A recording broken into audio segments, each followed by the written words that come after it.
All right, welcome back to the Surly Talk Sports podcast. It's a bit of a preview podcast. Producer Henry out with concussion on Monday. More on that shortly. And I was out with a bad case of benderitis.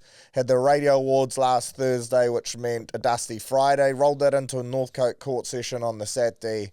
Monday, I just wasn't up to talking. So we decided to push Monday. We're back here on our Wednesday night, ready to rip in. We'll cover off some of the big results from last weekend as we talk about those things, but mainly it's eyes up looking forward. Mate, how's the head? Tell us the tale. Yeah, it's okay. I feel okay now. It wasn't on Sunday. I just copped an absolute... I don't even know how to explain it really. Just went to go block a ball in football and he's absolutely smashed the ball right directly at the back of my head. I've turned to try block it. Yeah. And it's just directly hit me in the dome. Was okay in the moment. Sort of the old shake it off, hurt, but didn't faint or anything. Woke up Sunday morning, no good. So I'll put myself in the NRL 11-day stand-down period. Yeah. And I'll be back in the next couple of days, next week. No Tolu Cola clause? No, I won't be applying for my own suspension that I've put myself on. Yeah, not willing to pay for the test? No. And the Div 2 football can wait. Yeah. I don't think it's life-defining, so... Hey, some people it is. Some people it is, but I won't risk it. Great perspective on life, mate. Good stuff. TAB code this week, dummy. Oh, yeah? So place an anytime try scorer bet on the NRL action this weekend. Can be any game. If it misses, get a bonus bet matched up to $20 to use on the NRL. So dummy, D-U-M-M-Y. Chuck that in. Anytime try scorer bet across any NRL game this week. So get amongst that. Shout out to the TAB and Michelob Ultra for getting around the pod. Let's get straight into it. There's plenty to cover off today. There's some All Black coaching news from 2028. We've got Origin squads. Football World Cup due to get underway as well. NBA Finals. There's a shit ton to rip into. Let's start with the NRL. Round 15. Bunnies kick us off Thursday night footy up against the Broncos. Two pretty desperate sides here. Broncos have lost 5 straight now. They sit in 12th with a record of 5 wins and 8 losses. That's your last year's champs. They'll be without Payne Haas, without Paddy Carrigan, without Reece Walsh for this one. Ezra Mam still on the bench. Can't even find his way into the 17 for the Bronx at the moment. South, they've lost their last 3 games as well. So this is a pretty big clash going down in Sydney. Both sides have stars out, both with a bye in round 16 though. So they'll really want to get this one. Campbell Graham out with a calf. So Tallis Duncan is in the centres, Ewan Aitken in the back row. You got Lockie Hubner. He comes in for Cam Murray. That is a massive loss. Jai Arrow, they're doing a special tribute for him this week, named in jersey 23. Did you see that Queensland couple who donated $40 million? Yeah, I did see that. And apparently they had no sort of link to the disease or no link to rugby league even or Jai Arrow. So that's incredible. I've also seen that they'll wear a special jersey. Oh. Tomorrow night. Love that. I haven't got the official thing, but here it is. On Thursday night in Sydney, the Broncos will be wearing their navy Cyril Canal jersey, and above the Brisbane logo, above the Brisbane logo will be written Jai and his club number, which was 222. And then I'm just trying to find the South Sydney description of their jersey, but I know that the jersey have also got a special jersey for Jai Arrow. He did the AFL coin toss last week as well. Yeah. Some great initiatives. I think we're going to do, is it July? Yeah, I'm pretty sure that's confirmed now. Or if it's not, it should be. Yeah, well, Abdo was saying that they're going to get it done. So That's great to see as well. So there's some great initiatives being shown. 100%. And of course, played for both clubs. So this game makes sense to do it. For the Broncos, Hayes Perham in at fullback. Antonio Verhoeven comes into the back line. Jordan Rickey returns from a foot injury. Not Matt Duffy. Just Duffy. Tom Duffy. He remains in the 6th jersey. Ezra, jersey 18. Interested to see if he gets on. The Bunnies, they've won 5 of their last 6 against the Broncos at a core. Broncos have conceded 170 points in 5 straight losses. AJ, 15 tries in his last 8 games at a core. If you use your code on him, you're not going to get a whole lot of return, but he could be a great option for 2 or more. This one to me, I think the Bunnies are the better football side at the moment. I keep expecting this Broncos turnover, and I feel like we said it a couple weeks back now. They're fast running out of time. In fact, I think they might have ran out of time now. Yeah, there was some stupid stat like they need to win 7 maybe of their last 9 games or something like that. Yeah. Which is a big number. Let's think about it. They've got the quality to do so. I mean, maybe not this week with their Origin players out, Paddy Carrigan out, etc. It's an interesting one. I know people don't like interesting in the comments, but the Broncos are such a weird side. Yeah. Like, have you seen all the stuff about what Madge has been saying? Yeah. And like, there's always something going wrong. We both tipped them to beat the Titans. We did. You had them overs, I went unders. I think I said 30, didn't I? I was a bit nervous about the unders. I was like, shit, they could well blow them out here. It was the complete opposite, really. Keanu Kinney had himself a day for the Titans. He was unreal, but there's no way the Bronx should lose that game. And it kind of sums up their season. Yeah, it does, like almost. But not good enough. It'll be so disappointing. Last year, that boat cruise really turned them around. They went and got on the piss. I love their kit, by the way. The black kit is sick. It's just unbelievable. Yeah, I'd love to see the Whales do something similar. Maybe that Eden Park Anzac, if they wore black, that would be a really good idea. But I think I'm going to back the Bunnies in this one. Yeah, I agree. Friday night footy, Finns Roosters. This should still be a good game despite the Origin outs. Finns $1.50 favourite. Roosters $2.65. Finns on a 5-game winning streak. They're up to 5th on the ladder now. They've cracked 30-plus points in their last 4 games, and their defence has been excellent this season. I think last week's win for them against the Cows in Townsville to beat them 40 points to 14. So impressive. They've certainly turned a corner. I feel like their young guns, like your Fine Fuiakis and Connolly Lemuelus, those guys are now not just established first graders, they are genuine stars of the game. I feel like their squad is really balanced. Isaiah Katoa continues to rip up. And then with Jeremy Marshall-King back in, their attack looks so creative, but it's been defensively, like they've always been a team that scores a shit ton of points. Last couple years, they were just trying to score 40 and hold the other team to 30. This year, they've really got it right on both sides of the ball, and they are fast becoming a premiership contender as well. We predicted it at the start of the year. Yes. We were very high on them, weren't we? Yeah. But they've sort of fulfilled that. I think they're obviously an exciting team, on attack. I've actually been really, and not only is he in my fantasy team, and that isn't the only reason why I think this guy's a good player, but Jack Bostock, I've been really impressed with him at centre. Big time. Like, he's built to be a winger, sort of, because of his, like... He's tall, but he's a bit... I wouldn't say he's skinny. He's lean. He's lean, right? He's got an AFL build, I reckon. 100%. And I've liked the way he sort of actually brings in players. I saw a highlight this morning of their game, and he could have gone in for all money, just popped it on the inside to Katoa, and I just really liked what he's brought to the side, and they've just got class all around the paddock. And like you said, when they've got players, young players standing up who you wouldn't say are known stars or like that, it's pretty impressive. Yeah, I think they do really well throughout this Origin period too. Like, having a guy like Jack Bostock, who is New South Wales eligible but not quite there yet. You got Herbie, you got Jeremy Marshall-King, Cody Nikorima, like all these guys that can, well, they're international level players, but they're not Origin qualified. Having guys like that in your squad helps so much. I see Isaiah Katoa's in at Blues camp, but he would only come into calculations if Mitch Moses wasn't able to play. They've given Moses until tomorrow to prove that he's fit, so you'd assume Izzy Katoa will be out there. Even then, he would only come in as like 20th man. So should they have named him? Like Moses? Yeah, like... Yeah. I touch on that in the Origin. Yeah. In the Origin stuff. But I guess what I'm trying to get at here is that the Roosters will be missing 7 players. And even though the Dolphins are missing 4 or 5, they still have such quality throughout their roster. Trey Fuller comes in at fullback. He's a great player as well. Felice Kafusi just goes in to start at prop. He's played at Origin level. Like, yes, they are missing Cobbo, Hammer, Flegler, and Fine Fuiaki, and Max Plath, but they've still got the squad depth there to cover them. For the Chooks, DCE, he'll play in the 7, Hugo Savala at 6, so that's a good halves combo right there. But then it's your Cody Ramsey's coming in for James Tedesco. No offence to Cody, great story, but that's a bit of a drop-off. Still a decent footballer, but then someone like a Reece Foley in the centres, Tommy Talau comes into the wing. It's not quite the same as what the Finns are able to put up this week. The Finns have won 4 of their last 5 games at Suncorp.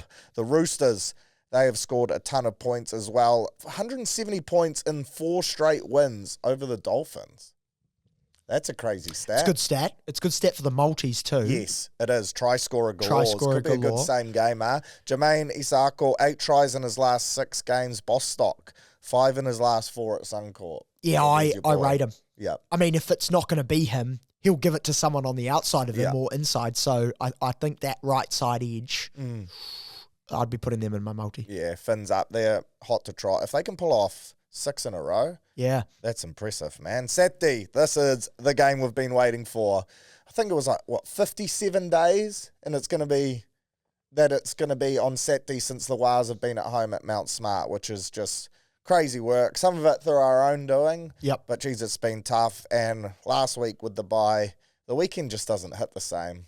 Nah, it was odd sort of switching on the NRL and not your mind going, oh, okay, well, the Wars play tomorrow. Or the Wars have already played, and it's like after a good win, you sort of were a bit lost. Well, that's the thing. I feel like the first bye week, it was semi-refreshing. You're like, okay, we get to re-energize here. Off the back of that Panthers game, I wanted it hooked to my veins. I wanted more, and I just wanted to watch the Wars rip in last week. It wasn't to be, but we get to watch that this week against the Sharks team, which is pretty punchy at the moment. On a 3-game winning streak, they've been playing really well without Nico Hines. They lost Brayley as well, but that hasn't appeared to slow them down. It's just been the Braden Trindle show, really. They've welcomed back Ronaldo Mulitalo, who's been really good, and they've had some big performances from guys like Jesse Colquhoun and some forwards that have really shot onto the scene this year. For the Wars, a bit of a different team list this week. Mentioned the Fisher-Harris injury 2 weeks ago, off the back of that Panthers performance in Surly set of 6. He's listed as TBC. I don't believe it is that bad. So it'll be a week-to-week type of operation. Got to be careful with that, though. Yeah, we do. We have another bye coming up at the end of this 3-game stint. So whether they look to give him the month off might depend as to how we track over these next 3 games. We've obviously got the Sharks this week, Cows next week, Finns at Suncorp, and then a bye. That Finns at Suncorp is going to be a massive game. I would back us down on troops to beat both the Sharks and the Cows. Well, we'll have Barnett back. Yes. By then, we'll have Capes. If they back up post-Origin. Oh, is that... Okay, that's the week. I mean, so it's an interesting one. And Kate Wells talked about... for the Dolphins game, for sure. Kate Wells talked about how hard it is nowadays to back up from Origin. So, for me, being the conservative fan that you probably know I am, I'd be just pointing that game after the bye to get him back in, integrate him back in slowly, because the way we're playing and the position we've got ourselves into, there is no need to be rushing him back. We've shown that we've got the forward pack to be able to live with the injuries and the absences. So I'd be looking at post-bye. Yeah. You're Tanner different. Smith gets the opportunity to start. That excites me. Like, I'm so keen. I feel like Tanner's game this year, I thought he was good last year. He's gone to another level this year, and in particular, over the last 3 or 4 weeks, I think his game has really stepped up. Different role for him this week. He becomes that starting guy now, and it's up to him to partner with Jacko Ford and Aaron Clark, and he's going to be in that same rotation as Aaron. So can he keep up that second stint momentum shift that we have seen us get every week in the later stages of the game that's brought us home in some really tough clashes? I can't wait to see how he goes there. No liquor, hamstring strain. That one was publicised straight after. He came off during the Panthers game. Not sure the extent on that one. He's listed as TBC as well.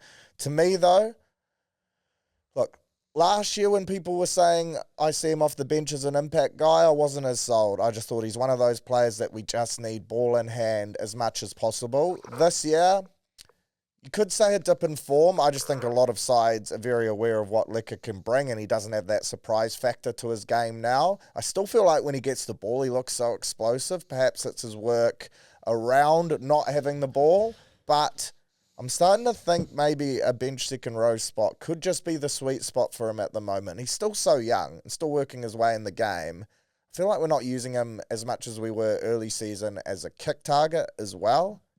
So I think there's parts of our game that might not be highlighting his strengths, but I feel like the last 2 months for Liquor hasn't quite been the same impact as we're used to seeing him have. It's definitely a discussion to be had. The thing for me would be, what are we losing? Like, if everyone's fit, I actually think it's not a bad idea having Liquor fill in the gaps, because when we've seen us when we go down to a few players going down during the game, we're able to shift and we've got the versatility to be able to cover those positions. If that's the case, I'd like him in that role where he can also add impact as well as covering a number of positions. But if we're down troops, I would obviously like to see him in the lineup. For sure. He would start this week, Correct. 100%. Full strength lineup, though, I think there's definitely a discussion to be had about it. Yeah, well, Marata comes in for him this week, and that's a quality player to have come in and start. That's for damn sure. Of course, Sam Healy, out, thumb injury. He's out for a month, so Micaiah Tafua gets an opportunity to debut. This is an exciting one for me. Mentioned his work a couple of weeks ago defensively in the cup side. Macca's been knocking on the door for a while now, one of these Christchurch lads who's come through the Pathways program, and as soon as Warriors fans, and a lot of the big Warriors fans have already been watching him, but once the general Wars fans sees him play, they're going to love this bloke. He is cut from a similar body shape mould as a Chanel Harris-Tavita. Hits really hard, silky playmaker, strong running game as well. He has a massive future ahead of him, that's for sure. Yeah, I mean, what we've seen of him, and for me it's been limited, but I've seen all the highlights, and I trust a lot of people's judgment on it, and it's all about what impact he can bring. If he doesn't try to do too much, which I'm sure he won't, I'm sure the boys will be just like next man up mentality, let's just get you in the lineup and doing what your job is, rather than trying to break the game open from minute one.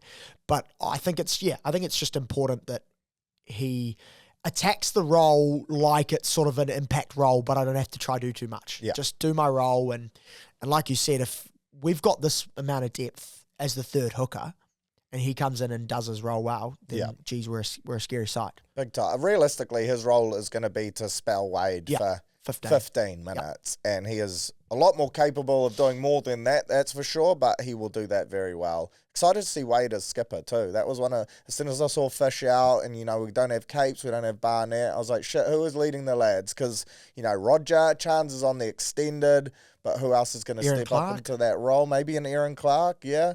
I'm just looking at the lineup right now. I believe Wade is captain. So is that like public, or they didn't actually write that on the team sheet or anything? Maybe they didn't, but I'll have a look. I've read it in a press release, so I'm not sure if they did or not, but that's what I believe is happening. And Wade has skippered the side before too, so it would make sense. In terms of other players on the bench, we could have 4 debutants this week.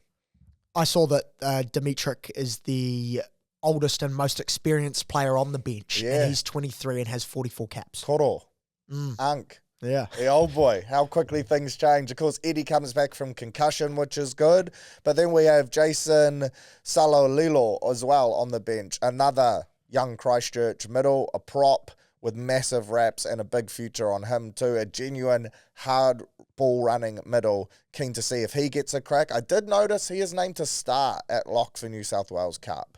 So that is something to monitor too, because the old 24-hour team list. Yeah, quite often they can tweak things around a bit. I would be thinking a Chance will come into that 6-man bench for us, and there's a few players that are named in double-up lineups, which might be the ones that drop out. Wade Egan on the team list on Instagram and Facebook is not named captain. But it doesn't say our captain, could could be a bit of an exclusive. It could be a little bit exclusive. It also could just be that we might just chuck someone in to do the toss, and everyone else I will be doing the toss, so I'll let you know live.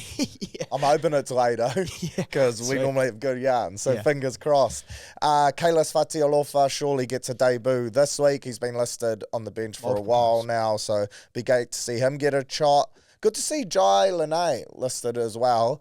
He's been carving up at centre, and that's not his position. He was a fullback and then a 7. We've been playing him in the centres. He is rapid, deceptively strong, a great threat with ball in hand, and can cover all 3.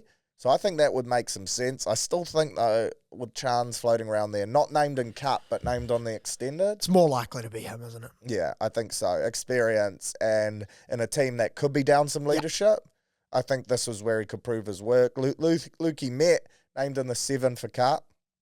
Jet Cleary at 9. Right, I didn't notice that. I guess Lukey Hansen's there, so they're just trying to fit as many playmakers in as they can, with Macca up at first grade. But yeah, Jet at 9.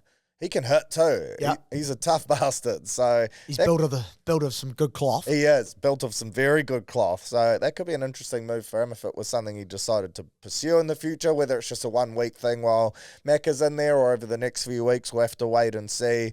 But yeah, really strong side considering Capewell, Barnett, the names that aren't available to us. I really like this team, and the youth off the bench, the opportunities for debuts. really excites me. And it's funny, right? When you run through this team list and you look at all the players out, in years gone by, it would be... We'd be in trouble. Put a line through us. But even now, we're saying this is a game we should win, which is a testament to the squad that we've built. And I think we talked about how Dimitric's the most experienced player, but you get the feeling that him and Edemia Toiava will sort of take that leadership role well. Like they'd be like, yeah, right, I'll put the team on my back a little bit on these little stints. Yeah. So I think that's really important as well, that you've got that leadership, although it's not exactly leadership because they're not exactly leadership players. But when you've got those players that would be keen to take up that role, it's important too. Yeah, 100%. And like Demi is one of those guys who has a voice even when Fish and that are around. So it's just got to be a little bit louder this week. But they will love that opportunity as well. Someone like Demi is that type of player who will rise to that and be like, I'm a leader this week and rip it in. So I can't wait to see how it looks on Saturday night. For the Sharks, Jesse Ramian returns to the centres. He is back from a knee injury. AFB gone, obviously. Britta Nikora out with Origin. Jesse Colquhoun starts at prop. Billy Burns into the second row. KL Iro, he is listed on an extended bench, it says here. I'm not 100% sure if that's correct. It says in the lineup I'm looking at, he's in the number 4 jersey. I assumed he would be because he played last week, Correct. so I didn't know why he would be on an extended. Sione Katoa amongst the reserves, looking to come back from injury. Hopefully that is correct. It's a strong, they've got a strong side. They're really good NRL players that aren't Origin players. Yeah, it's a strong side. I've fallen into the trap the last couple of weeks of thinking, no, Nico, they're done. Then I thought, no, Brayley, he's so important to them, they're done. But they have put in really strong performances, and it's almost like Trindle is really enjoying just being that guy that runs the cutter. Yeah. Even guys like Will Kennedy, just... Good players, good players, but they're not like household names, but shit, they perform. Will Kennedy's ripped us a new one on multiple occasions in recent years, so I wouldn't be underrating what he's going to bring. No, for sure. Keys for us this time, I think we're going to want revenge, and we need to lock down our edges. Their edges killed us last time. And in Stone Street, in Ronaldo Mulitalo, if Katoa is back, Kale Iro, Ramian, they have threats out there. So that is going to be a crucial area for us defensively in particular. Our second row is getting off early to give them some support and try and limit one-on-one opportunities. We're a better defensive side than we were when we got carved by the Sharks, but I think the lads are going to look to take this one personal. I think there's an opportunity through the middle there to dominate. Would there be some rust with a week off? For us? Yeah. Nah, I don't think so. I don't think so. They only had 3 days off and then trained the other 4. Right. So they'll be ready to rip. And I know that they are using the fact that they are back home as a big motivating factor. They've missed Mount Smart and they don't want to let down the faithful. And they're seeing this as another 3-game window before they go on that final stretch at the end. And I reckon you got to get 2 of the 3 at least, if not 3 from 3. Yep, absolutely. Just to keep in that top 2, which is going to prove so important. If we can get home advantage right the way throughout the finals until grand final day, I think for us, that is the biggest differentiator to any other team. Agreed. Warriors have won 4 of their last 6 against the Sharks. Sharks have won 4 of their last 5 at Go Media, though, so they travel well. Yeah, there's something about Will Kennedy just out the back that just he's got you PTSD. I don't know. It's annoying me. Annoying me. Dell, 12 tries in his last 8 games against the Sharks.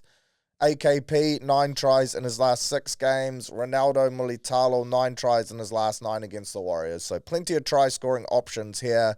For me, I think our attack is going to be too good in terms of creativity-wise. I back our forwards to still lay that platform. With a Jacko Ford there, with a Tanner Stowers-Smith. Yes, not having Fish there, we certainly lose things on and off the field. But I back Tanner's foot speed. He's almost like a Junior Fish 2.0, right? And I think he is going to be fizzed with this opportunity to start and show that he can be a starting prop in the NRL. I think he's ready for this as well. And then I still like our punch off the bench. With Aaron Clark in there, I give us a shot against anyone. And I think another week for Tamari and Chanel, that combination to continue to work. And then our edges, still too much Raz. So I've got us winning this game. I do think it is going to be tight and it's going to be a wrestle. I'm with you. And we need a good start. I'm with you, 100%. Eels Raiders, Eels 2.15, Raiders $1.70. Eels Ryle, same squad that suffered that narrow loss to the Dogs. I thought they were extremely unlucky.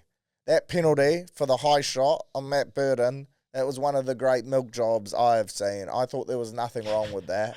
Old Eyebrows got him in a doozy. I mean, I was pleased. Yes, and you we'll were, get onto that, because you tipped them. But I thought that was bloody soft. I do have to say that first half was some of the worst footy I've watched. And it was a game, well, not a game I was excited for, a time slot I was excited for on a Monday. Still feeling pretty dusty. To watch some 6 p.m. code on a Monday was an absolute treat. The first scoreless half of football that we have had since 2021. Really? Has it been that long? There's been a couple of low-scoring ones, though, like the 4-4s and the 6-4. This was a genuine poo slinger, that Raiders-Eels game. Eels-Dogs There was chances, too. Like, they just defensively, both teams just kept stopping each other. But the attack was pretty shit. Yeah, it was. Like, it wasn't like either were elite defensively. I feel like apart from Satili Tupanua, no one really... Josh Curran was good too, but no one really stood out from that game. Nah, it was some average footy, definitely. It was a tough watch. Eels just down on troops. Yeah. And they still are this week, but they take on a Raiders side, of course, without Ethan Strange and without Huddy Young. Seb Chris comes back, which is a big one from them. Ricky Stewart's named his son on the wing, as you do, and Jed. Ata Mariota will start for Hudson Young, and a big one for them as well, Joseph Tapine, 250th NRL game, so they will be up for him. I feel like this is a must-win for the Raiders, and all the pressure is kind of on them. Everyone expects Para to be tracking how they are at the moment due to the injuries, and I feel like there were never really top 8 expectations for them this year. The Green Machine, like, when you look at their roster, apart from losing Fogarty for Sanders, and I feel like Sanders has actually been... He's been pretty good, yeah. Pretty good this year. The drop-off from last year to this year doesn't seem as justifiable as just we are without Fogarty. They've struggled, eh? They have. I think the speed of the game hasn't helped them. But at the same time, they have strike in that side and the forwards to be able to generate ruck speed. That it still surprises me where they're at on the ladder. They had some games early where we tipped them and they just didn't get a roll on enough. No. Like, the forward pack is such a strong forward pack. When you look at even Zach Hosking, a guy who hasn't played that much footy this year, he's a great player. And Joey Tarpany, then you look at the Tom Starling, the Corey Horsburgh, they've got players there to be able to do damage, but then when they come up against teams, they haven't sort of been able to get that front foot ball and be able to capitalize on it as such, like they did last year. You just felt like they got into the grind last year and they sort of muscled up against teams, but this year they've just been a little bit softer, I think. Yeah, 100%. And I tipped them last week to beat the Chooks. I thought they were going to get up for that game, and they were so disappointing. They're just a tough one to pick week in and week out. Interesting stats, the Eels, as the home side, have won their last 3 against the Raiders. So there could be something in that. I hope you picked them. Josh Addo-Carr, 12 tries in his last 10 games at CommBank. So the Fox likes playing against the Canberra Milk. Sunday, Tigers, wowee. Off the back of a 68-0 loss, they will take on the Titans. Did you see that thing about that little kid who led them out? Yeah. Heartbreaking. The week before. If you don't know the yarn, obviously he was at the Sharks game with his mum when the Sharks put 50 on the Tigers. They showed him on the camera. Yeah, his mum was in a Sharks jersey. He was in a Tigers jersey. He looks like he's about 7 or 8. He was in tears, distraught. Benji Marshall sends him a video, says, mate, that wasn't good enough. We'll make it up to you.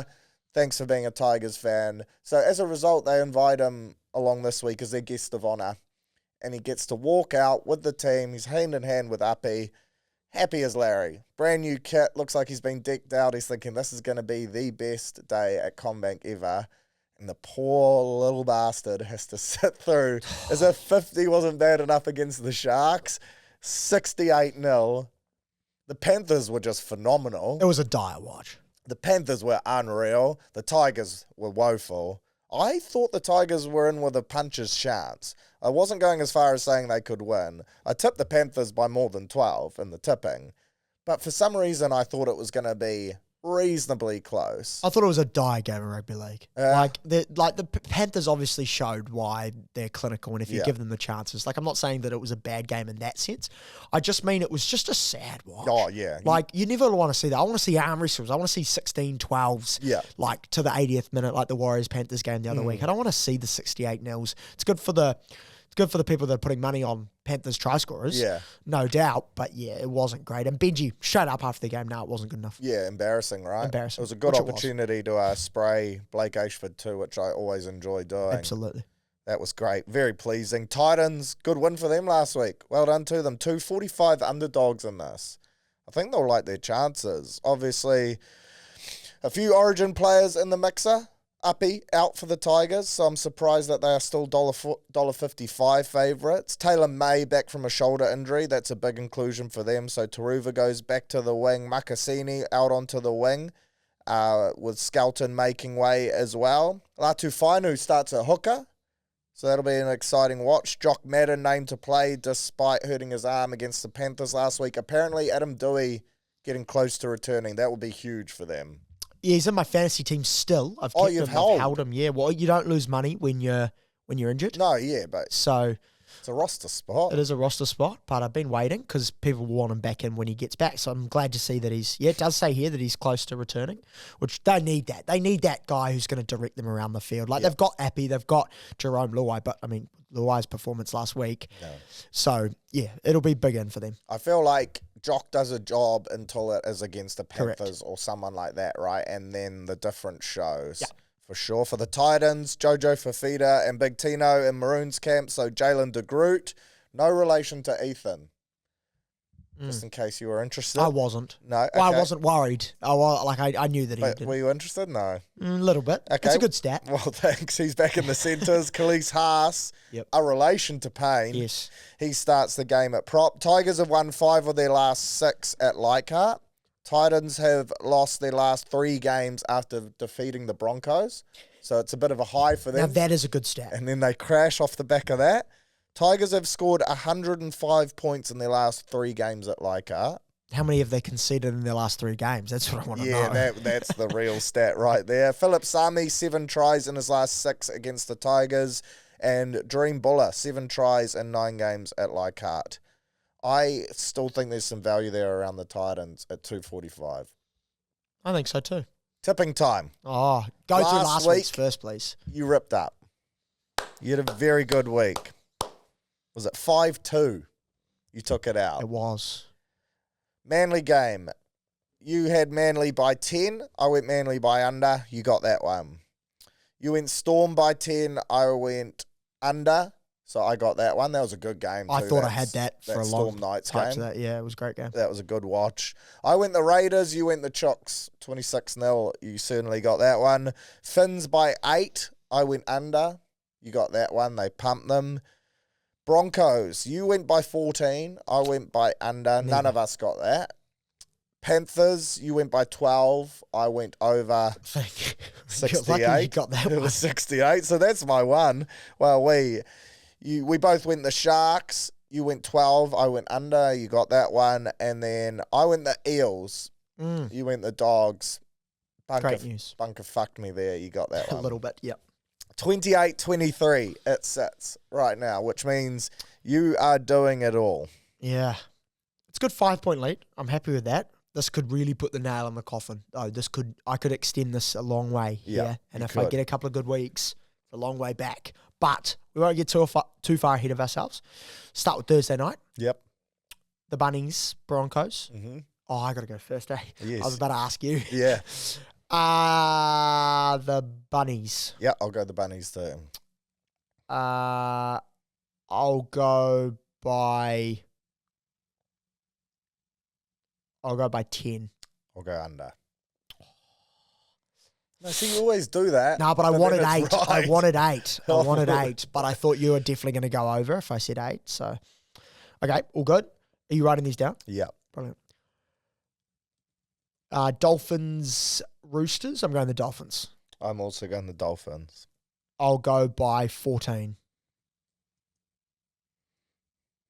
I'll go over. Okay. The Wars. I'll pick the Wars. That's good of you. Yeah. So will I.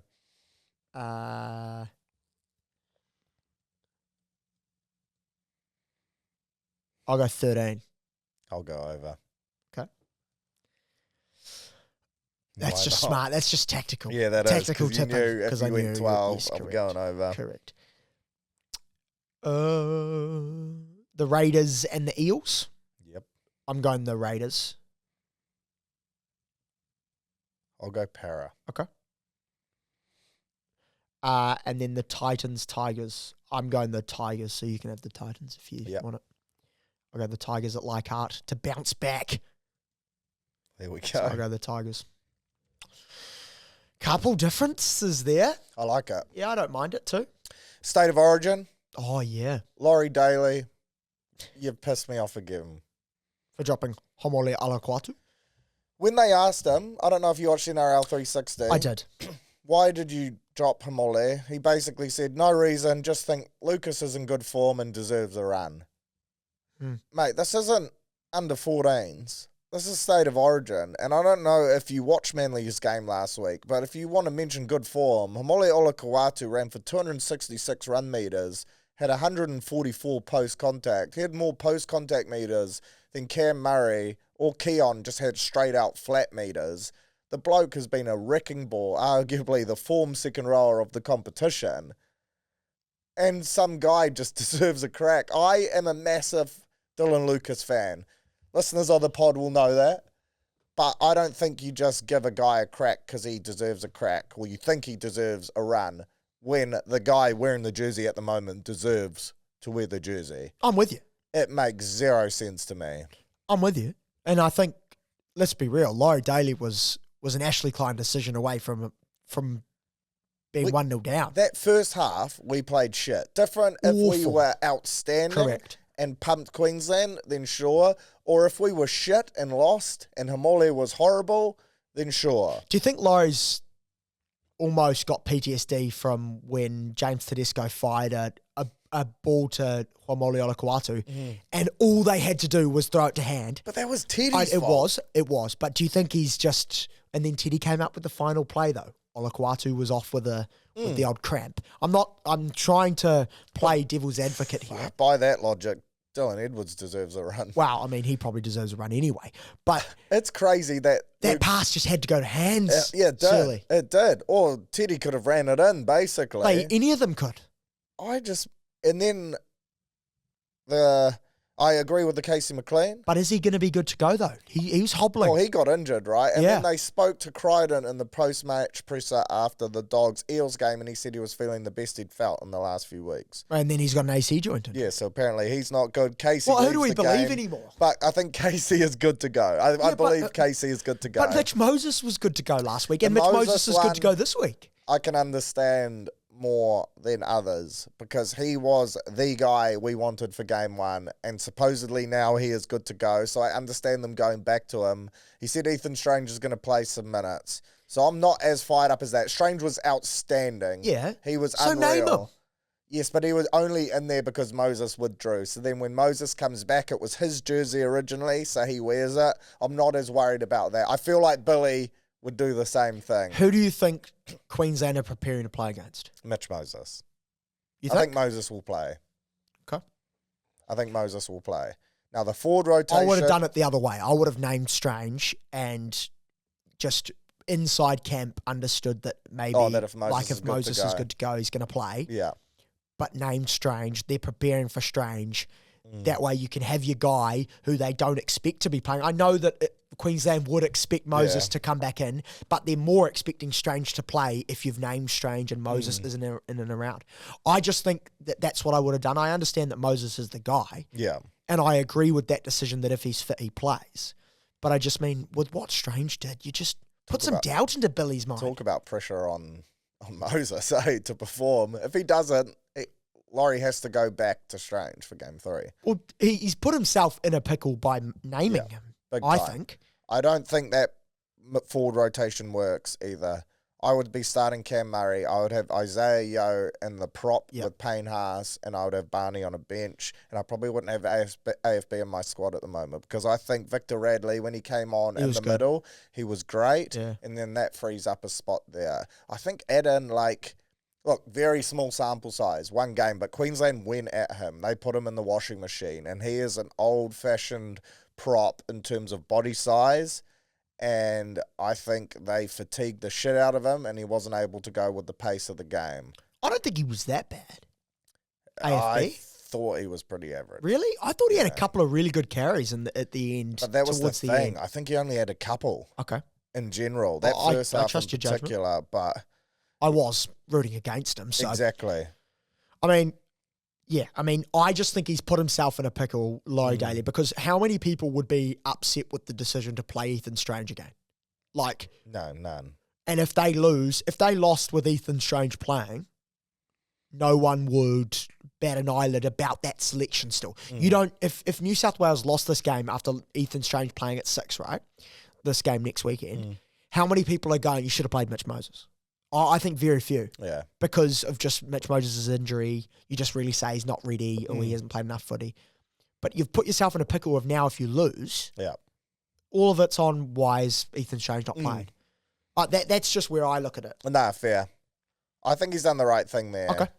It's just these other selections that I would have Liam Martin in this team. I would too. He's and an I origin feel footballer. like by moving someone like an Adam out of the team, that you can then afford to do that. Yep. I feel like, yes, we have great second rowers, but if you don't think Liam Martin is in that mix, he is an origin player. Yeah, 100%.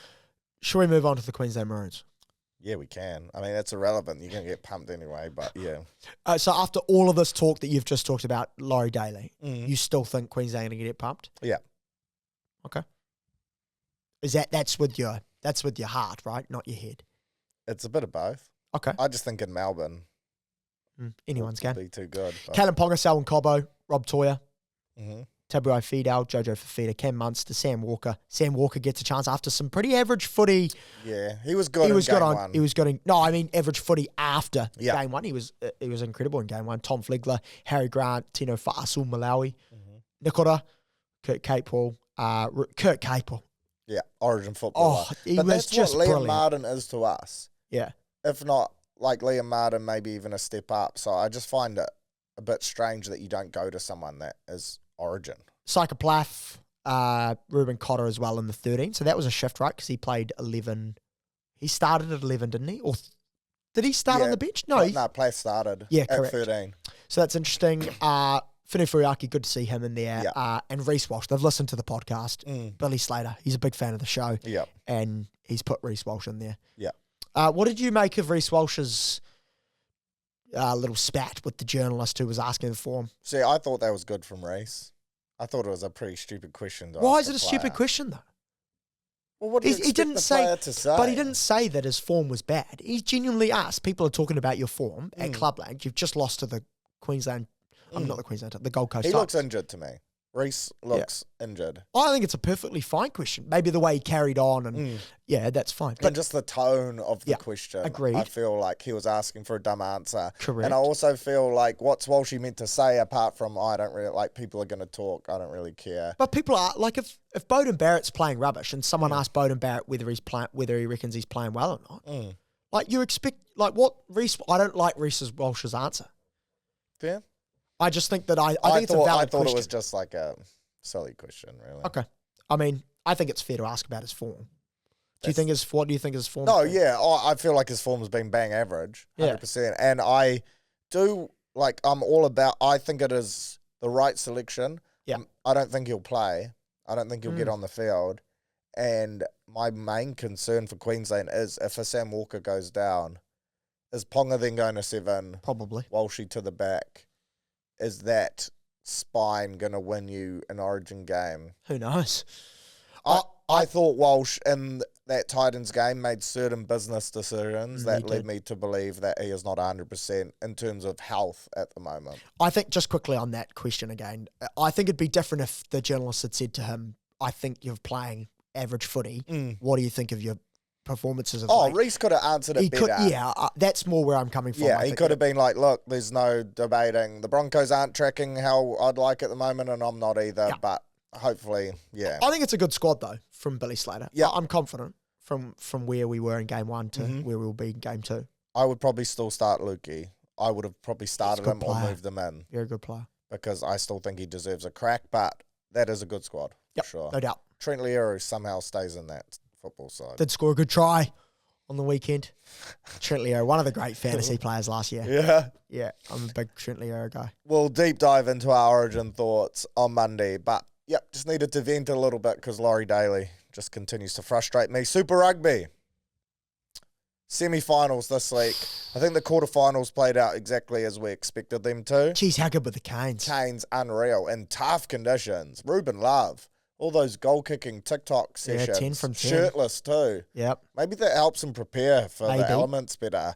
But he was outstanding. And the Canes, bloody good team to watch. Killing it on socials too. Yeah, they'll fill the tin, eh? How good is that? Yeah, they're just ticking boxes all over. Crusaders, way too good for the Blues, which we kind of expected. The Blues were in that. They were for a bit, but I never actually felt like they were genuinely going to win the game. Neither did I. And that's the same for that Reds Chiefs. The Reds were in that. Reds, I thought they were the surprise package, the Reds. Yeah. They battled hard, eh? But I still had this sense that the Chiefs were going to win. But yes, the Reds were probably the team, like 46-24. I think that's a bigger score than they deserved. They're the lucky loser. If you're looking at the losers, they would be the lucky loser that would get another go. Not the team that's lost their last 4 straight games. Yeah. And ends up 160 points or something stupid. In a semi-final. Sickening blow to Wallace Satiti as well. If you hadn't seen it, really, really sad sort of sight. It wasn't a great sight on the TV, but it was great to hear on Sunday that he's doing well. And he should not play this. I don't think he'll play any more Super. No, and I'd be very surprised if he'd play the first couple of All Blacks games too. I just think it's important to look after someone's health. Yeah, good call. Let's go into this week, semi-finals. Geez, 2 good games. 2 great games. 2 very good games. Friday night, Chiefs, Crusaders. We're actually likely both to be in attendance. Yes. For this one. You'll be on the tools. I'll be on the tools. I'll be post-field days on the cans. Yeah, you will be. So a mix for both of us. Yeah. Let's go through the lineups though. We'll start with the home team, the Chiefs. Yep. Ollie Norris, Samasoni Takiaho, Sione Ohio, who was actually not bad. No, he was good. Against the Reds last week. Josh Lord, Tupou Vea, big 3 this week for the loose forward trio. Massive game. Samipeni Finau, Simon Parker, and Luke Jacobson. For Samipeni Finau and Simon Parker, this is a straight out shootout. Yeah. One of them makes it. One of them makes the All Blacks. Yeah. I agree with you. And Wallace pending, maybe they both do, but one of them makes it into our top squad, let's say. The 34 man. Yeah. Does Luke Jacobson make it? I still like his ability to cover multiple positions. I think he plays in the midweek games in South Africa. I think that's Luke Jacobson's spot. That's fair. Cortez Ratama, who had his best game I may have ever seen him play Yep. Last week. I thought he was exceptional. Damien McKenzie, 250th game, I believe, or 150th game, maybe. Could be making that up completely. It might be 150. 250 seems 250, like a lot. Not 250. 150. Damien McKenzie hits 150 caps, so that's good for him. Quinta Paya, 12. Lalakai Foketi, 13. He just signed in France or something? I think so, Europe? one of the two. Yep. Kyron Tomoe Falau, Liam Coombs-Fabling, who also announced today that he's leaving. Yep. And then Isaac Hutchinson, who may have been the best player in the last couple of weeks, I think, for the Chiefs. Footwork, man. Look, he was pleased to score that try. Yeah, he's a player. Man, this Coombs-Fabling thing, like we are losing. I know we talk about it, but we are losing a lot of talent and a lot of talent that seem to just be really establishing themselves as starters in Super Rugby and getting opportunities. But it just goes to show, like, opportunities aren't always enough. These European clubs are seeing these guys get opportunities, be like, shit, they're good players. Let's offer them $1 million. Yeah, let's snap them up. But it goes to show, like, look, he's probably not an All Black, right? So that lure of that black jersey isn't there, but this competition isn't enough to keep him around because the money's not there. So there's a problem there for New Zealand rugby. Couple of questions on the Chiefs before we get into the Crusaders. Overall thoughts on the lineup? Very strong. Yep. You chuck a Wallace into that loose forward, and even without him, that's still world class, man. And that forward pack is stacked. Backline, there's some guys there that have stood up and shown this year that they're worthy of starting. Like if you told me at the start of the year, Hutchinson and Coombs-Fabling were starting in your back 3, I'd be like, shit, they could be in trouble. But those guys have been outstanding this year, and I think anytime you've got D-Mac at 10 and Quinn, massive Quinn year this year.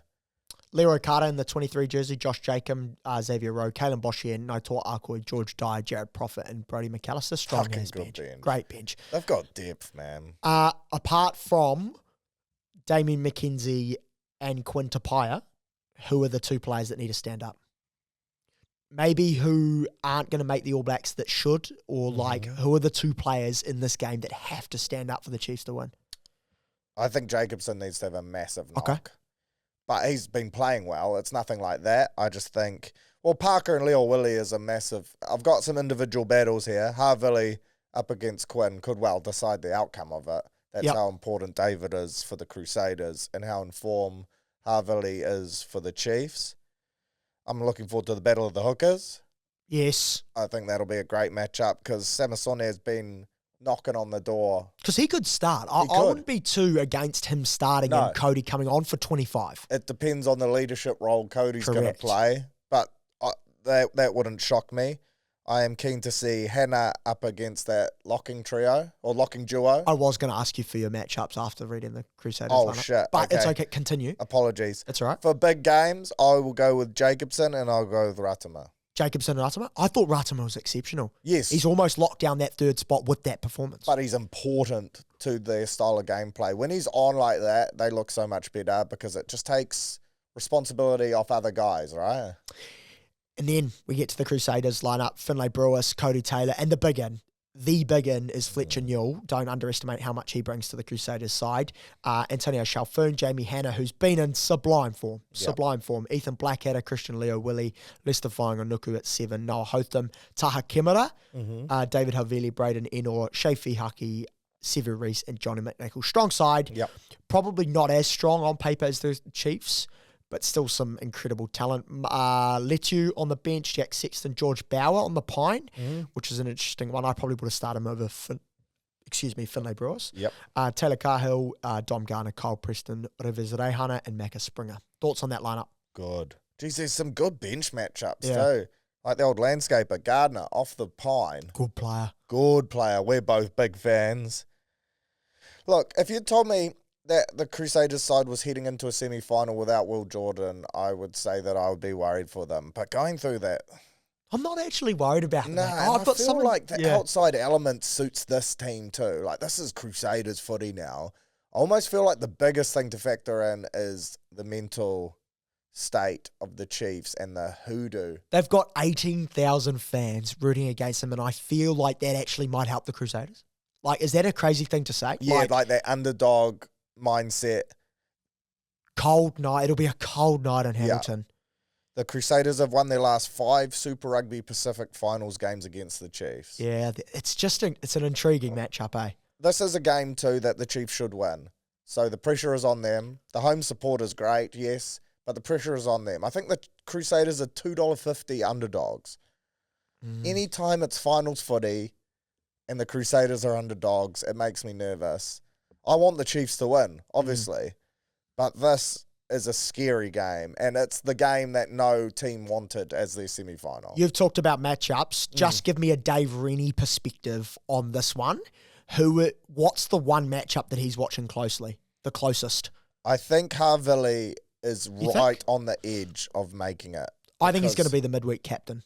Yeah, for the Springboks tour. In terms of like if we were doing a 30, the French 34 man, I don't think he makes it. I think he's right on the fringe because of his form over the last month. It's either him or good friend of the show, Anton Leonard-Brown, wouldn't it be? I wouldn't pick Havili, but he's almost playing so well. So you think that's the matchup that Dave Rennie's looking at the most? I think it's Havili and what he can do in this type of game. He's shown finals footy is his thing, but can he do it against the best 12 in the competition at the moment in the game that means the most to his team, and he needs to be the best back on the field for the Crusaders to win, I feel like. You've gone through your matchups. I'll just go through a couple that I think are big. Ollie Norris versus Fletcher Newell will have a big impact on whether Ollie Norris gets picked as the loose head prop. Yep. If Ollie Norris holds his own at scrum time against arguably one of the best tight heads in the world, scrummaging-wise, I think Ollie Norris will make the All Blacks if he has a good enough game. Yep. Next one, I think Lester Whainganuku, Luke Jacobson, it has more of a bearing on whether Jacobson will get picked. Yeah. Because Lester's probably in the squad already. If he gets outplayed by Leicester. But if he gets outplayed by Leicester, I don't think he'll make it. And then Christian Leo Willie, Simon Parker. I think Leo Willie's in at the moment. Dead set, whoever wins that matchup will make the All Blacks. Yeah. And then Jamie Hanna versus Josh Lord is not that important because I think Hannah's still a year away. But I think if Hannah has a really good game over Josh Lord, I wouldn't be surprised if Hannah makes it. Good game, this. Good game, this. Okay, second one. $6 for the Blues. $6 for the Blues. $1.11 for the Hurricanes. I mean, the Canes, it would be one of the great chokes if they lost this. It would. I mean, I think it's the 21 to 30 margin. Agreed. Because their team is actually, to do your job for you, it's very settled, right? But Fehe comes in. Yep, Fehe, Callum Harkin. I'll go quickly. Josh Morby, Billy Proctor, Geordie Barrett. We're going backwards here. Ruben Love at 10, Cameron Roigard, Duplessis Karifi, Peter Luckeye, Brad Shields, Warner Derns, Caleb Delaney, Pasilio Tossi, Asafa Armour, Xavier Namir. I mean, it's matchups galore here. Like the front row will have a big bearing on the game. If they dominate the scrum time, it's basically over. It's probably over anyway for the Blues. Lomax off the pine. That tells you all you need to know. Brad Shields gets to start over Braden Yosse. I know a lot of people are talking about him as a midweek captain for the All Blacks. He will be hissing off the bench for sure. But it's just crazy that, well, obviously, if Flanders was there, I don't think Shields makes the 23. I think after last week's performance, he does. But what you're saying on he probably wouldn't have got the opportunity, right? Correct. And now he's starting. And his experience could be crucial too. Quickly, the Blues lineup: Offa, Tonga Fussy, Bradley Slater, Marcel Renata, Patrick Tuipulotu, Sam Darry, Torian Barnes, Stormy Barnes, Hoskins Satutu at 8, Anton Segner at 7, Finlay Christie, Stephen Perifeta, Xavier Taylor. They've moved AJ Lamb into centre, which I rate. Very good player. Caleb Clark on the left, Cole Forbes on the right, and one Bowden Barrett at fullback. Yep. Big game, big players. It does ask of that, doesn't it? Okay. Peyton Spencer, Peter Aki, Taufa Funaki, Shay Clark, Josh Bear, Flynn Yates, Mason Tapai, and the great Eli Odenwright. Yes. Off the bench for the Canes, Raymond Tupu, Siale Loake, Tyrell Lomax, Walker Leawedi, Braden Yosse, Eddie Anare, Johnny Rova, and Kinina Holo. So those are your lineups. I'll ask the same thing. Matchups. So I was just working out how many points the Blues have conceded over their last 3 games. And it's 160 odd? Yep, they've averaged 52.6 in the last If 3. it's good conditions on Saturday night, it could be 70. Yeah, they might concede 70. Matchups, I think you've already alluded to the front rows. I think they will be important for sure. That Warner Derns, I love him. For the All Blacks? If he was available. Would he start for the All Blacks? I think so. Yeah. Has he not been the best lock in the comp this year? Yes, yeah. I think he has been. I think Darry will be in the All Blacks. Yes, correct. But I think he is on an edge. Okay. Him or Paddy.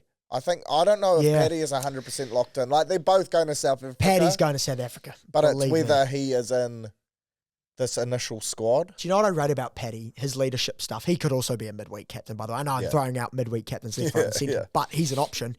Paddy last week in the press conference said, I was not good enough today. I missed a tackle on David Havili. They went down and scored. We've missed 4 tackles in one of these sets, and I missed 2 of them. He said, I wasn't good enough. So I'd expect a response from him in a game like this. I mean, he's a veteran All Black, right? Yeah. I mean, the big matchup for me, Duplessis, Karifi, Anton Segner. Yeah, that's the big one. And whether Blues can get something out of Hoskins. Because I said last week to you that I'd have Anton Segner over Duplessis Karifi in the All Blacks. I know many people wouldn't agree with that. Where do you stand on that? Though. Lots did. Lots did. Where did you agree with that?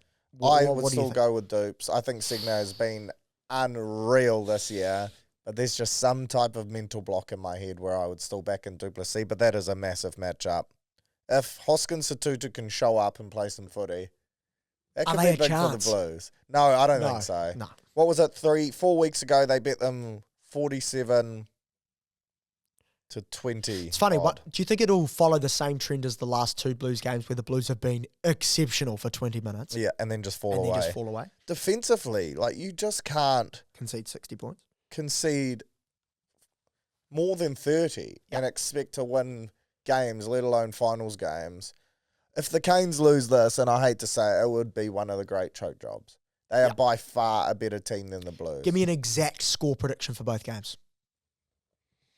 I can go first if you'd like. Chiefs, Crusaders. I'm going to go 26-24. Yeah, I was going to go lower even, like 23-21 right down, or maybe even like early 20s to 19. I'm going to go Shafee Haki 45-meter drop goal. To win. Not drop goal. Like the old, like you've given away a penalty almost on halfway. 80 minutes is gone to clutch the game. Shafee Haki. Okay, I'll go the same, but he misses it and the Chiefs win. Right. No, okay. I think the Chiefs win by 3 to 5 points. I think the Hurricanes put plenty on the Blues. I'm going to say 58, the Hurricanes. 58-18. 58-16. Yep. I think we're both on the same page there. I think the Friday night game is worth watching. I think the Saturday one should really blow out. Could be 60 minutes and then... Yeah, or even 30, 45. 40 odd minutes, and then it blows. Go the Chiefs. Oh, downtown Tony Brown. Yes, great appointment. Anytime you can get a Tony Brown, you get him, even if it's from 2028 onwards. Obviously, we couldn't get him any earlier. So what were New Zealand Rugby meant to do, apart from ensure that they get their man eventually, and they have done that? It's exciting. The coaching group around him is going to be a talking point. We will not know until the end of the World Cup if this group at the moment has success, and it will most likely join them. If they don't, then it could be Jamie Joe and crew. But I think on and off the field, Tony Brown was the guy to get. I feel like the New Zealand public wanted us to get Tony Brown, so that brings in some positive commentary around this whole scenario too. I think the South Africans are gutted to lose him. And that shows something. Yeah, and I think it's going to be great to have him for the full 4-year World Cup cycle, not the 1.5, the 18 months he would have been in from now, and then we judge him. I'm excited to see what he can do with this All Black squad for 4 years.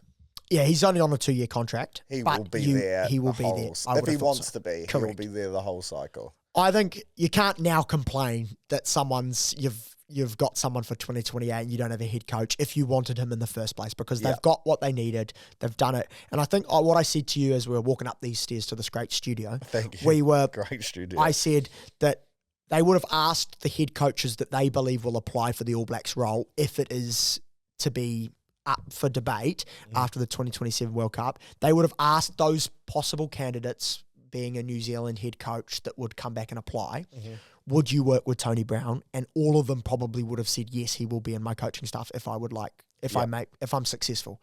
Then they've just gone, okay, well, we can sign him now. It's a no-brainer. It's a no-brainer. Yeah. So I don't think it really matters who it is. Do you even think, like, if they were like, no, then they were like, well, we really want Tony Brown, so that's a bit of an asterisk next to your name. Who would have said no, though? Exactly. Because Ian Foster's wanted him. Yeah. Scott Robertson wanted him. Dave Rennie wanted him. Yeah, I think he would be in everyone's coaching group. And it's also, like, as a head coach, if you're unsuccessful and you had a Tony Brown in the mix, the noise is going to be a lot less than if you're unsuccessful and you overlooked a Tony Brown. Look at what it's all been. Ever since it came out, Razor was keen on Tony Brown. Like, it was like, why wasn't he in the group? That became the big talking point, right? Well, yeah, because he was wanted in all 4 camps of the 4 people applying for the job. So that's an interesting one. I think the big positive out of it, and then people were questioning the fact that Mike Blair's been brought in to do the All Blacks attack, and now we've signed an All Blacks attack coach for 2028. But I think that what people don't realise is also the roles have sort of been more defined under Rennie than it was under Robertson. Yeah. Robertson had a lot of coaches. We had people doing skills. We had people doing attack. Strike coach. Jason Holland was just a strike coach off like lineouts and scrums. So there will be a spot for Mike Blair and Tony Brown if they were to be in the same coaching staff. So don't freak out about that. So, yeah, time will tell, I guess. Time will tell. Great appointment, though. One that made me happy and one that New Zealand rugby fans should be incredibly excited about. Plus, he's just going to Trojan horse the Springboks at the World Cup. Like, we all know this is now an inside hit job. And he's going to make sure that they absolutely shit the bed when we beat them in a quarterfinal. Yeah. Write it down. Write it down. Heard it here first. Football World Cup. Yeah. Before we call it a day, because it kicks off Friday morning. Friday morning. South Africa, Mexico, South Africa hosting. Full crowd. Looking forward to it. Like, just the times are really good. Like, from 7 a.m. onwards till about 4 p.m. every day, you're going to have World Cup games to watch. TVNZ, $42. That's good. For 190 games or whatever it is. Yeah. And highlight packages, the works. It's worth There should be no complaints there. No. But yeah, I'm really looking forward to it. Like, obviously up the All Whites, but there's some great matchups. Like, there's some huge games. Messi's in his probably last World Cup. Yep. Ronaldo, same. So who's your winner? Give us your... Just quickly, All Whites first game Tuesday, right? So we'll cover that Monday. Yep. My winner, you mentioned him there, and it's not Messi. Portugal. Cristiano Ronaldo. Portugal take it out. I actually have been hot on Portugal. Yeah, I think I've had some good football heads tell me that their speed through the midfield is going to surprise a lot of teams. Can we flip your laptop screen right now? Is that what you're looking at currently? No, TAB. Just the TAB. Just the TAB. Okay. Just looking at some odds to make sure I'm not being too outlandish. But $9 for Portugal I like. My mother would love me to say that England at $8 is the bet of the century. I actually got them in the work sweepstake. The Did 3 ya? Lines. How good is that? There you go. That's actually a good sweepstake team to get. For me, I'm going to be boring. I think France are going to win it. $6? Yeah. Spain are your favourites. Spain are the favourites. I actually think this World Cup will be like, often there's always a dark horse that's in and around the semi-finals, but I just think it'll be Spain, Portugal, France, and like and the All Whites, or England / Portugal or whatever will be in the 4, and one of those teams will win. Top goal scorer. I have a Frenchman. Yeah, the favourite. I think Kylian Mbappe. Yeah, it's not only is it the easy pick, it's probably the smart pick. If England go far, England will wrangle their way to get some penalties, so that means Harry Kane will probably be in with a shout. But actually, smart thing about this World Cup is that because lots of really good teams will play against some really average teams, people that score that you think are going to score hat-tricks in the group stage against minnows, they're gonna win. Yeah, that's actually a great shout. Do we make it through? Do we make it out of our pool? Because it's a tough pool. You become this highest loser, right? Which we didn't like in Super. You got to win a game. We love in the football. You've got to win a game. You have to have 3 points. And I don't think... we're going to make it through. Off 1 win, and it'll be Iran the first game. Hell yeah. There we go. NBA Finals? NBA Finals. Crazy. It's only the second time in NBA Finals history that the first 3 games have been won by the away team. We should have gone to New York and done the show from New York. You reckon? Yeah. We wouldn't have been buying tickets to the game. No, we wouldn't have been outrageous. But we could have just been there running amok. Yeah. Although New York fans, I love them. I also don't like them. You see them being decking people in the streets that are wearing we're not Spurs fans of that on this early talk. That's crazy work. But I like the passion from some of the videos that you're saying. I want the Spurs to win. I've said that. You were a little bit off them because they... Obviously. They beat your Thunder. Couldn't want a team to There's still a chance here. That win gave them some hope. It should be 3-1 going back to San Antonio, but the most puzzling thing for me has been how fatigued Wemby has looked at the back ends of games. Some average decisions, in that game. So I'm a bit of a one-eyed Wemby hater right now. Yep. Next year will probably be different. Yeah. But he's going to win 5 rings, I would have thought. So I'm kind of going to hit him while he's down. Yes. Because he's going to succeed. I like watching it just because he's a freak and he can do it all. But too much reliance on a Stefan Castle down the stretch, someone like that. They've got so many young players. Oh, they do. But I want to see Wemby kind of own that. Cat hasn't scored a fourth quarter point in these first 3 games. And he's actually been really good. Yes, defensively too. So I found that interesting. I think it goes 3-1, goes back to San Antonio. Then it comes back 3-2 and it's game on from there. I'm going to go that the away team's going to win again tomorrow. Oh, shit. Yeah, or today when you're listening to it, I'm going to go the Spurs tie it up and then New York win away. And then they probably close it out from there, I would have thought.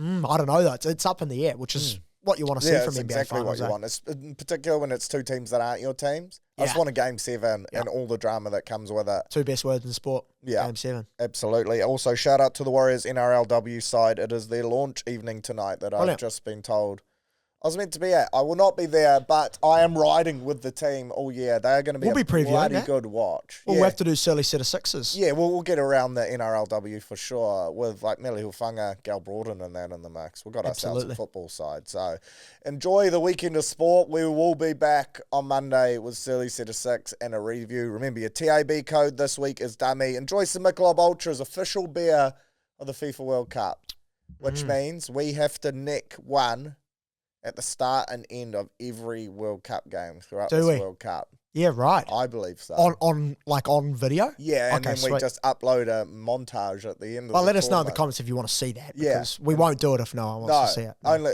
if the people want it, I'll do it. Mm.